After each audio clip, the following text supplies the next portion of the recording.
ഇന്നത്തെ എപ്പിസോഡ് ഭയങ്കര exciting and youthful ആയിരിക്കും. കാരണം എന്താണെന്ന് വെച്ചാൽ എൻ്റെ കൂടെയുള്ളത് മലയാളികളുടെ യൂത്ത് ഐക്കോൺ, ഏതൊരു ആസ്പയറിംഗ് ആക്ടറിൻ്റെയും role model, the amazing actor, നമ്മുടെ സ്വന്തം പൃഥ്വിരാജാണ്. Prithvi, welcome to the show. Thank you so much. ഇപ്പോൾ വിജയങ്ങളുടെ ഒരു തുടർച്ച എന്ന് പറയാൻ വേണമെങ്കിൽ എന്ന് നിൻ്റെ മൊയ്തീൻ, പിന്നെ അങ്ങനെ ഊഴം വരെ, ഇപ്പോൾ അതിലേക്ക് വേറൊരു സിനിമയും കൂടെ എത്തുകയാണ്, എസ്ര. അപ്പോൾ ഞങ്ങൾ മലയാളി പ്രേക്ഷകരെ സംബന്ധിച്ച് പൃഥ്വിരാജിൻ്റെ സിനിമ എന്ന് പറഞ്ഞൊരു മിനിമം ഗ്യാരണ്ടി സിനിമയാണ്. ഞങ്ങൾ പോയാൽ അതിലെന്തെങ്കിലും എക്സൈറ്റിംഗ് ആയിട്ടുണ്ടാവും എന്നുള്ളതാണ്. പക്ഷെ എന്താണ് പൃഥ്വിരാജിന് ഇതിൽ എക്സൈറ്റ് ചെയ്ത ഒരു എലമെന്റ് എന്നാണ്?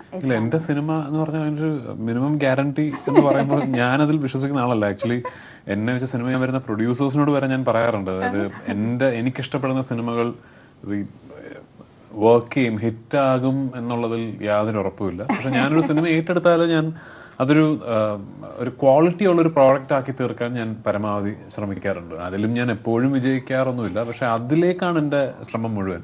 എൻ്റെ സിനിമ ആണ് തിയേറ്ററിൽ വരുമ്പോൾ ഒരു ക്വാളിറ്റി പ്രോഡക്റ്റ് ആയിരിക്കും നിങ്ങൾ സ്ക്രീനിൽ കാണേണ്ടത് എന്നുള്ളൊരു കാര്യത്തിൽ എനിക്ക് വലിയ നിർബന്ധമുണ്ട്. എസ്ര അഗൈൻ എനിക്ക് ഈ ഒരു ഹൊറർ സിനിമ എന്നുള്ളതിൻ്റെ ഒരു പുതുമ ഉണ്ട്. പക്ഷെ ആക്ച്വലി എന്നെ അതിലേക്ക് ആകർഷിച്ചത് ആ പുതുമയല്ല, അതിന്റെ സ്ക്രിപ്റ്റും അതിന്റെ തിരക്കഥയും തന്നെയാണ്. Of course it's a horror film, പക്ഷേ ഒരു വലിയ കഥ പറയുന്ന സിനിമയാണ്. It talks about a story that almost spans a whole century. 1941 AD മുതൽ 2016 വരെയുള്ളൊരു ഒരു കഥയാണ്. അപ്പോൾ ഭയങ്കര ഇൻട്രിക്കേറ്റ്ലി വോൺ ആയിട്ടുള്ള പ്ലോട്ടും ഒരുപാട് സബ് പ്ലോട്ടുകളും അത് സിനിമ കാണുമ്പോൾ മനസ്സിലാവും. പിന്നെ of course the USP is that മലയാളത്തിൽ ഇങ്ങനൊരു ഇത്തരത്തിലൊരു ഹൊറർ സിനിമ വന്നിട്ടില്ല. അറ്റ്ലീസ്റ്റ് ഫിലിം മേക്കിങ്ങിൻ്റെ ഇൻഫ്രാസ്ട്രക്ചറും ടെക്നോളജിയൊക്കെ ഇത്രയും വളർന്നതിന് ശേഷം മലയാളത്തിലൊരു ട്രൂ ബ്ലൂ ഹൊറർ ഫിലിം വന്നിട്ടില്ല. നമ്മളൊരു ഒരു ടൈം ലൈൻ മാറ്റി നിർത്തി നോക്കുകയാണെങ്കിൽ ഇന്ത്യയിലെ ഒരു masterpiece horror film creation എന്ന് പറയുന്നത് മലയാളത്തിലാണ് സംഭവിച്ചിട്ടുള്ളത്. ഭാർഗവി നിലയം, ബ്യൂട്ടിഫുള്ളി ക്രാഫ്റ്റഡ് ഫിലിം. പക്ഷെ അത് വേറൊരു കാലഘട്ടത്തിൽ അന്നത്തെ ഫിലിം മേക്കിങ്ങിൽ ചെയ്തതാണ്. അതിനുശേഷം മലയാളത്തിൽ എപ്പോഴൊക്കെ ഹൊറർ ഫിലിംസ് ഉണ്ടായിട്ടുണ്ടോ അതൊക്കെ ഒരു ഹൊറർ കോമഡീസ് ആണ് മെയിൻലി സംഭവിച്ചിട്ടുള്ളത്. ഇത്തരത്തിലൊരു ട്രൂ ബ്ലൂ എന്താ പറയുക, ഒരു വെസ്റ്റേൺ എസ്തെറ്റിക്സിനോടൊക്കെ അടുത്ത് നിൽക്കുന്ന തരത്തിലൊരു ഹൊറർ സിനിമ ആദ്യമായിട്ടാണ്. ഇനി ഇതിൻ്റെ സംവിധായകൻ രാജീവ് രവി സാറിൻ്റെ കൂടെ വർക്ക് ചെയ്തിട്ടുള്ള ആളായിരുന്നു. അപ്പോൾ ഇത് ഈ ഇടയ്ക്ക് കഥ പറഞ്ഞ് സംഭവിച്ചതാണോ അതോ? ആക്ച്വലി ജയകൃഷ്ണൻ ഞാൻ പരിചയപ്പെടുന്ന അൻവറിന്റെ ഷൂട്ടിംഗ് സമയത്താണ്. അൻവറിന്റെ പാട്ടെടുക്കാൻ ഞങ്ങൾ മണാലിയിൽ പോയപ്പോൾ അന്ന് അമൽ പറഞ്ഞു അവിടുത്തെ ലൊക്കേഷൻസ് ഒക്കെ ശരിയാക്കുന്ന എൻ്റെ ഒരു ഫ്രണ്ടാണ് ജയകൃഷ്ണൻ. അന്ന് അവിടെ വെച്ചിട്ടാണ് ഞാൻ ജയകൃഷ്ണനെ പരിചയപ്പെടുന്നത്. കണ്ണിനിമ നീള എന്ന് പറഞ്ഞ പാട്ടിന്റെ ഷൂട്ടിംഗ് സമയത്ത്. അതിനുശേഷം കുറച്ചു കാലത്തിന് ശേഷമാണ് ജയകൃഷ്ണനോട് ഈ കഥ എന്ന് പറയുന്നത്. അപ്പൊ അന്നേ ഞാൻ ജയകൃഷ്ണനോട് പറഞ്ഞു എനിക്ക് കഥ ഭയങ്കര ഇഷ്ടപ്പെട്ടു, പക്ഷെ എൻ്റെ സമയം, എൻ്റെ ഡേറ്റ് വരുമ്പോൾ ഇത് കുറച്ച് വൈകും. ചിലപ്പോൾ ആ സമയത്തിനിടയിൽ വേറെ ആരെങ്കിലും ഒക്കെ ഇതുപോലെ ഒരു ഹൊറർ ഫിലിം അല്ലെങ്കിൽ ഒരു ജൂയിഷ് ബാക്ക്ഡ്രോപ്പിൽ ഒരു സിനിമയൊക്കെ ചെയ്താൽ നമ്മുടെ സിനിമ പഴയതായി പോകുന്നൊരു സംശയമുണ്ട്. So I told him, I mean if you want go ahead and do it with another actor എന്ന് ഞാൻ പറഞ്ഞു. പക്ഷെ അന്ന് ജയകൃഷ്ണൻ പറഞ്ഞു, ഞാൻ ജയകൃഷ്ണൻ ഹാഡ് ഹിസ് ഓൺ ബോംബെയിലെ ആഡ് ഫിലിംസ് ഒക്കെ ആയിട്ട്. അപ്പോൾ എനിക്ക് അങ്ങനെ ധൃതിയൊന്നുമില്ല, വിൽ സി, അങ്ങനെ നടക്കുമ്പോൾ നടക്കട്ടെ എന്നാണ് ജയകൃഷ്ണൻ പറഞ്ഞത്. ബട്ട് സർപ്രൈസിംഗ്ലി ഈ സിനിമ നമ്മൾ ചെയ്യുന്നത് വരെ അത്തരത്തിലൊരു സിനിമ ആരും, അത് പെർട്ടിക്കുലർലി സർപ്രൈസിംഗ് ആണ്. കാരണം ഇന്ത്യയിൽ ഇപ്പോൾ ഒരു ജൂയിഷ് ബാക്ക്ഡ്രോപ്പ് ബേസ് ഒരു സിനിമ ചെയ്യണമെങ്കിൽ there are only two places possible. ഒന്ന് കേരളമാണ്, മറ്റൊന്ന് ഗോവ. ഗോവയേക്കാൾ ആക്ച്വലി കേരളത്തിലാണ്. Kerala had A very rich tradition of Jewish settlement. ആരും ഇന്ന് വരെ അങ്ങനെ ഒരു സിനിമ മലയാളത്തിൽ ചിന്തിച്ചിട്ടില്ല എന്ന് പറയുന്നത് ഭയങ്കര surprising. And once you start reading up, Ezra കാണുമ്പോൾ ഒരുപാട് ഇൻഫർമേഷൻ ഉണ്ട് ആ ചരിത്രത്തെ കുറിച്ചും. അങ്ങനത്തെ അതിനെപ്പറ്റി ഒരുപാട് ഇൻഫർമേഷൻ ഉണ്ട്. ഈ സിനിമ കാണുമ്പോൾ തന്നെ നിങ്ങൾക്ക് തോന്നും, ഇതിനകത്ത് ഈ ഏരിയയിൽ ഇനി എത്രയോ സിനിമകൾ ചെയ്യാൻ പറ്റുന്ന അതിനെപ്പറ്റി ഒരു സിനിമ പോലും സംഭവിച്ചിട്ടില്ല എന്നുള്ളത് surprising. I M GLAAD that this is A first one.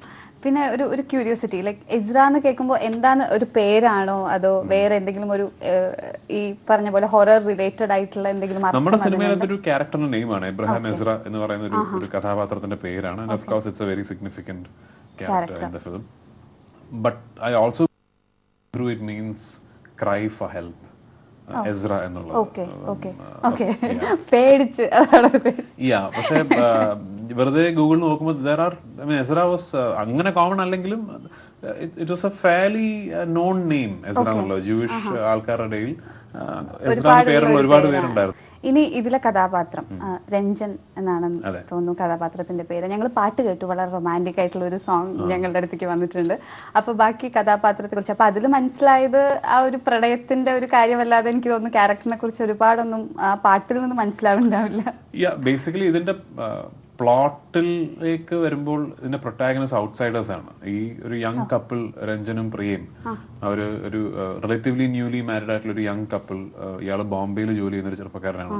ഇയാൾക്കൊരു company transfer കാരണം കൊച്ചിയിൽ വരേണ്ടി വരുന്ന ഒരാളാണ്. സോ ബേസിക്കലി ഈ പ്ലോട്ടിൽ രണ്ട് ഔട്ട്സൈഡേഴ്സിനെ പ്ലേസ് ചെയ്യുന്ന പോലാണ് ഇതിലെ നായകനും നായികയുടെയും കഥയിലെ പ്ലേസ്. അവരാണ് അതിലേക്ക് പുതിയതായിട്ട് ആൻഡ് ഹൗ ദിസ് ഈ പാരനോമൽ പ്രസൻസ് എങ്ങനെ ഇവരുടെ ലൈഫിനെ എഫക്ട് ചെയ്യാൻ തുടങ്ങുന്നു എന്നുള്ളതും ആൻഡ് അതൊക്കെയാണ് അതിന്റെ കഥ. Of course and there are twists and turns and all that cinema കാണുമ്പോൾ.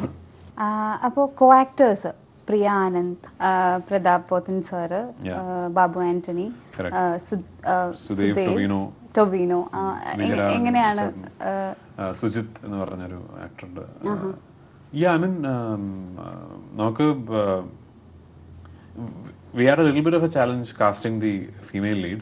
കാരണം ഈ പറഞ്ഞ പോലെ നമുക്കൊരു ഓവർലി ഫെമിലിയർ ആയ ഒരാൾ ചെയ്താൽ ചിലപ്പോ നന്നാവൂന്നൊരു സംശയം ഉണ്ടായിരുന്നു. ആൾക്കാർക്ക് മുന്നേ ഒരു സ്ഥിരമായി കാണുന്ന ഒരു മുഖം ആണെങ്കിൽ വർക്ക് ആകുമോ ഒരു സംശയം ഉണ്ടായിരുന്നു.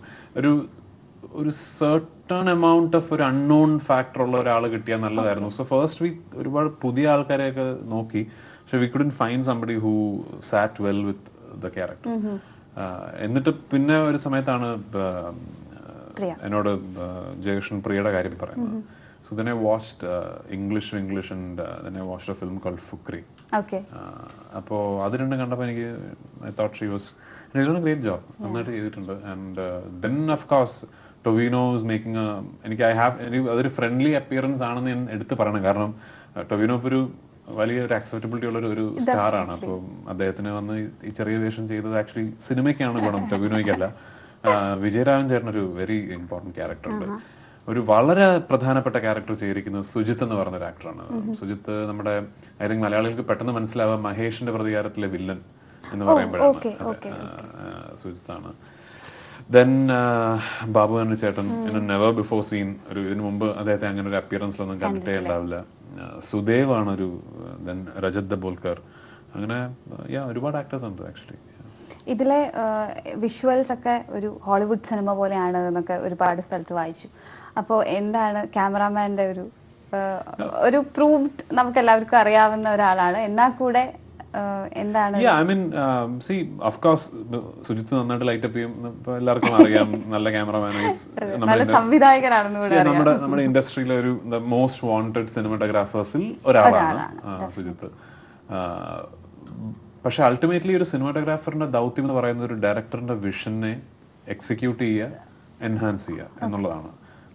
അതിൽ സുജിത്ത് ഒരു റിപ്പീറ്റഡ്ലി സക്സസ്ഫുൾ ആയിട്ടുണ്ട്. എൻ്റെ തന്നെ സിനിമകളിൽ ഇപ്പോൾ അമർ അക്ബർ ആന്റണി ആണെങ്കിലും അനാർക്കലി ആണെങ്കിലും സുജിത്തിൻ്റെ തന്നെ ജെയിംസ് ഡാലസ് ആണെങ്കിലും സിറ്റി ഓഫ് ഗോഡ് ലിജോയുടെ അത്തരത്തിൽ ഒരുപാട് പടങ്ങളിൽ അത് സുജിത്ത് വീണ്ടും വീണ്ടും അതിന് കഴിവുള്ളൊരു സിനിമാറ്റോഗ്രാഫറാണ്. ഡയറക്ടറിൻ്റെ വിഷൻ എന്താണെന്ന് മനസ്സിലാക്കി അതിനെ എൻഹാൻസ് ചെയ്ത് എക്സിക്യൂട്ട് ചെയ്യാൻ കഴിവുള്ള സിനിമാറ്റോഗ്രാഫറാണെന്ന് അദ്ദേഹം വീണ്ടും വീണ്ടും തെളിയിച്ചാണ്. സെയിം വേ ഈ സിനിമയിലും ഈ സിനിമ എന്താണെന്ന് മനസ്സിലാക്കുകയും ഈ സിനിമയ്ക്ക് എന്താണ് ആവശ്യം എന്ന് മനസ്സിലാക്കുകയും, ഒരു ഹൊറർ സിനിമ എന്ന് പറയുമ്പോൾ കുറച്ചുകൂടി ചാലഞ്ചിങ് ആണ്.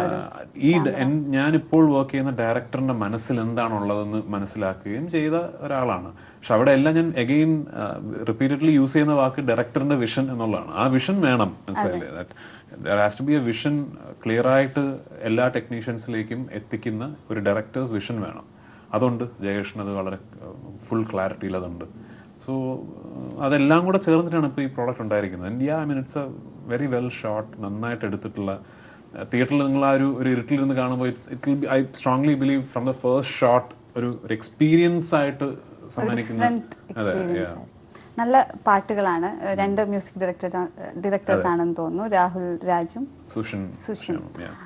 അപ്പോൾ എന്തെങ്കിലും തരത്തിൽ പാട്ടിലൊക്കെ കോൺട്രിബ്യൂഷൻസ് ഉണ്ടോ? കണ്ടിട്ട് നല്ലതാണ് ചീത്തയാണ് എന്നൊക്കെ പറയുന്നത് ഇല്ല, ഈ സ്ക്രാച്ച് ട്യൂൺസ് വരുമ്പോ രാഹുല് ചോദിക്കാറുണ്ട്. അപ്പൊ ഈ ലൈലാഗമേ ഓഫ്കോഴ്സ് ഫസ്റ്റ് കേട്ടപ്പോ തന്നെ എല്ലാവരും ഞാൻ ആദ്യത്തെ സ്ക്രാച്ച് കേട്ടപ്പോ ഞാൻ ആദ്യം നിന്റെ സ്ക്രാച്ച് ട്യൂൺ കേൾക്കുന്നത് ജയേഷിന്റെ ഫോണിൽ എന്റെ ക്യാരവനിൽ ഇരുന്നുണ്ട്. ഞാൻ ജയേഷിനോട് പറഞ്ഞാണ് ഇതൊരു ഡീസന്റ് വീഡിയോ നമുക്ക് എടുക്കാൻ പറ്റിയ അല്ലെങ്കിൽ സോങ് ഭയങ്കര ഹിറ്റ് ആവുന്ന എനിക്ക് നല്ല ഉറപ്പുണ്ടായിരുന്നു. Really caught on. സുഷിൻ ചെയ്ത 2 പാട്ടുകൾ അത് രണ്ടും അതിന്റെ ഒരു how good those songs are എന്നുള്ളത് പൂർണ്ണമായിട്ട് മനസ്സിലാകണമെങ്കിൽ സിനിമ കാണണം. പക്ഷേ വെരി വെൽ ഡൺ. ഇതിന്റെ ബാക്ക്ഗ്രൗണ്ട് സ്കോറും സുഷിനാണ് ചെയ്തിരിക്കുന്നത്. Very well done. ഒരു വളരെ ടാലന്റഡ് ആയിട്ടുള്ള ഒരു മ്യൂസിക് ഡയറക്ടറാണ്. Mainly locations Fort Cochin and Bombay and Pune, ഈ 3 സ്ഥലങ്ങളിലാണ് ഷൂട്ട് ചെയ്തിട്ടുള്ളത്. അപ്പോൾ ഇതിനിടയ്ക്ക് എന്തൊക്കെയോ അനിഷ്ട സംഭവങ്ങൾ ഉണ്ടായിരുന്നു ഒക്കെ കേട്ടു. ഞാനും കേട്ടു. ഇതിൽ വിശ്വസിക്കുന്ന ഒരാളാണോ പൃഥ്വിരാജ്? Not really. എനിക്ക് ഇതിൽ അങ്ങനെ വലിയൊരു വിശ്വാസമില്ല. എനിക്ക് ഇത് വിശ്വസിക്കുന്നവരെ കളിയാക്കുകയല്ല ഞാൻ. എനിക്കിതൊരു വിശ്വാസം ഇല്ലാത്തതുകൊണ്ട് എനിക്കിത് കേൾക്കുമ്പോൾ ഒരു തമാശ ഈ ഗോസിപ്പ് അങ്ങനെ നമ്മൾ മാഗസിൻസിലൊക്കെ വായിക്കുമല്ലോ. അപ്പോൾ ഹീറോയിൻ പോയിട്ട് അമ്പലത്തിലൊക്കെ പോയിട്ട് പ്രാർത്ഥിച്ചു. അല്ല, ഞാൻ ആക്ച്വലി ഈ സോ കോൾഡ് ഇതിന്റെ ഫസ്റ്റ് ഇൻസിഡന്റ് നടന്നെന്ന് പറഞ്ഞ ദിവസം ഞാൻ ഇല്ലായിരുന്നു ലൊക്കേഷനിൽ. ഇപ്പൊ നെക്സ്റ്റ് ഡേ ഞാൻ പോയപ്പോൾ ഇത് എന്നോട് എല്ലാവരും പറയുമ്പോൾ എനിക്ക് ഭയങ്കരമായിട്ട് ചിരി ആണ് വരുന്നത്. പക്ഷെ പറയുന്ന ആൾക്കാരുടെ മുഖത്ത് എനിക്ക് മനസ്സിലാവുന്നുണ്ട് ഭയങ്കര ശരിക്കും സിൻസിയർ ആയിട്ട് പേടിച്ചിട്ടാണ് അവർ പറയുന്നതെന്ന്. പക്ഷെ എന്താ എനിക്ക് പിന്നെ അങ്ങനെ ഒരു എക്സ്പീരിയൻസ് ഉണ്ടായിട്ടും ഇല്ലാത്തതുകൊണ്ടായിരിക്കാം ചിലപ്പോൾ എൻ്റെ ഈ അഭിപ്രായം first paranormal experience I have my change it. പക്ഷെ എനിക്ക് അങ്ങനെ ഉണ്ടായിട്ടില്ല. ഓക്കെ, അപ്പോൾ ഇത്രയൊക്കെയാണ് ഇസ്രയുടെ ഒരു ബേസിക് ആയിട്ടുള്ള കാര്യങ്ങൾ. ഇപ്പൊ ഈ ഷൂട്ട് നടന്നുകൊണ്ടിരിക്കുന്ന സമയത്ത് ആക്ച്വലി പൃഥ്വി ഇന്നലെ ലാൻഡ് ചെയ്തേ ഉള്ളൂ അല്ലേ? ഇന്നലെ ലാൻഡ് ചെയ്തേ ഉള്ളൂ. ഇപ്പൊ രാവിലെ വന്നിട്ട് പറയുന്നത് മുഴുവൻ ആക്ച്വലി മോളെ കുറിച്ചിട്ടാണ്. കുറച്ച് സമയം കിട്ടുമ്പോൾ ഒരു അച്ഛനല്ലേ ഒരു മോളുടെ അടുത്ത് ഇരിക്കാൻ നിങ്ങൾ സമ്മതിക്കേണ്ടതെന്നൊക്കെയാണ്. എന്താണ് അപ്പോൾ അലങ്കൃതയുടെ വിശേഷങ്ങൾ? ഞങ്ങൾക്ക് അറിയാൻ ഭയങ്കര ആഗ്രഹമുണ്ട്. ഞങ്ങളാകെ എനിക്ക് തോന്നുന്നു ഒരു കവർ പേജ് അങ്ങനെ എന്തോ മാത്രമേ കണ്ടിട്ടുള്ളൂ. ഇല്ല, സുഖമായിട്ടിരിക്കുന്നു. സുഖമായിട്ടിരിക്കുന്നു. ഈ പറഞ്ഞ പോലെ ഞാൻ എന്റെ കുറെ സിനിമകൾ അടുപ്പിച്ചടുപ്പിച്ച് കേരളത്തിന് വെളിയിലായിരുന്നു.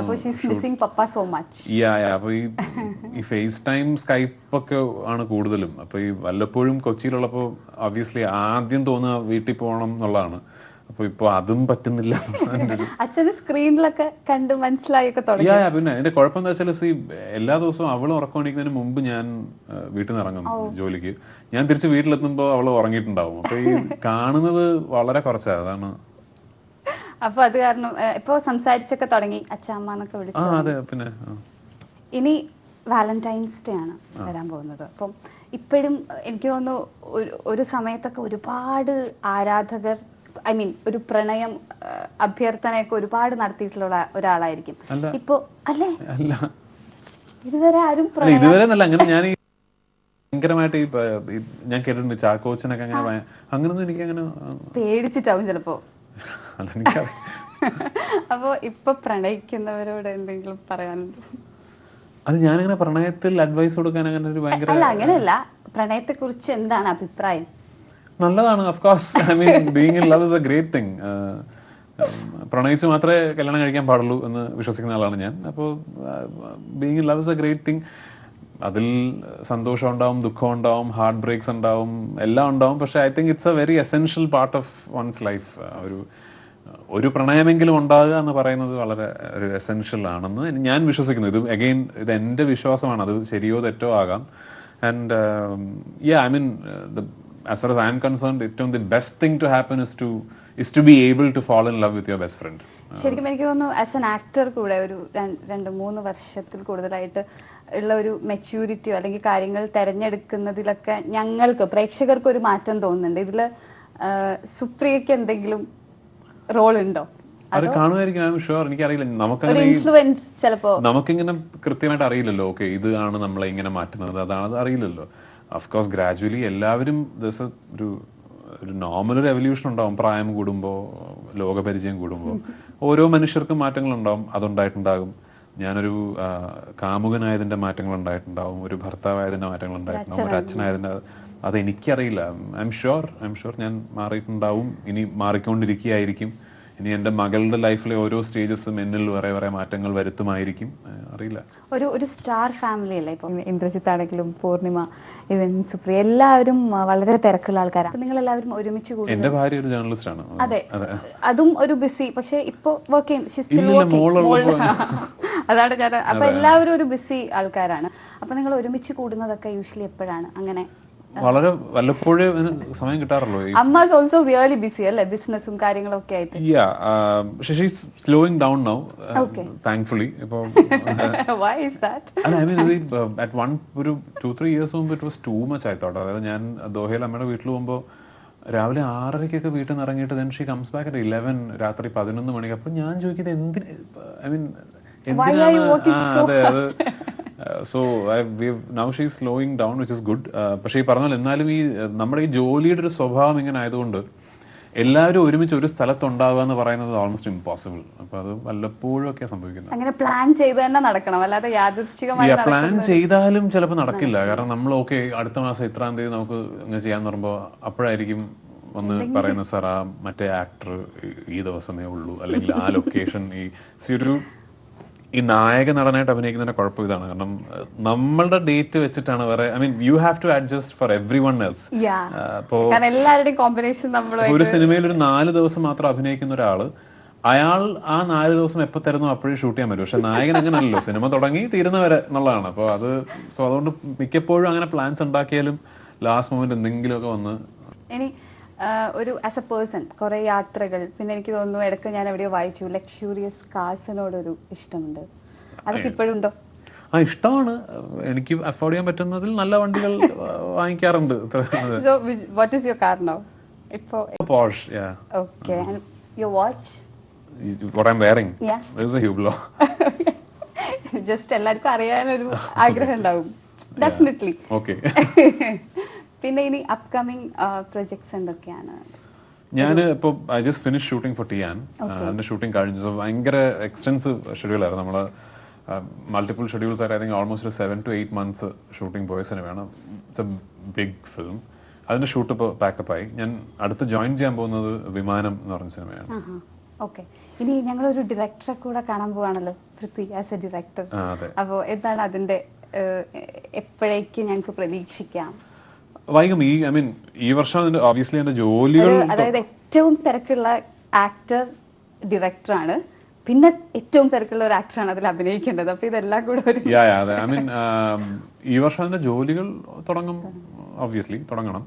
ഷൂട്ടിംഗ് അടുത്ത വർഷമാവും. അപ്പോൾ ഇനി എസ്ര കാണാൻ വേണ്ടി തിയേറ്ററിൽ എത്തുന്ന പ്രേക്ഷകരോട് എന്താണ് പറയുക?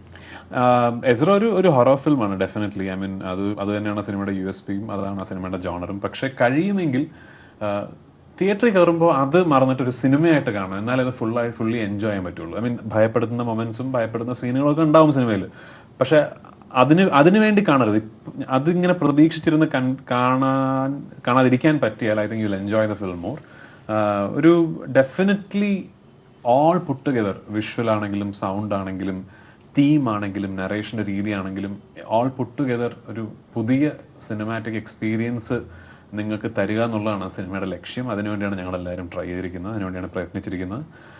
അതിൽ കുറച്ചെങ്കിലും ഞങ്ങൾ സക്സസ്ഫുൾ ആയിട്ടുണ്ടെന്നാണ് എൻ്റെ വിശ്വാസം. So I hope you will enjoy the film. അപ്പോൾ ഏതായാലും എസ്ര ഒരു വലിയ വിജയമാവട്ടെ, ഇനി വരുന്ന സിനിമകളും വലിയ വിജയമാവട്ടെ. Thank you so much for the time. ഇനി വേഗം അലങ്കൃതയുടെ അടുത്തിരി.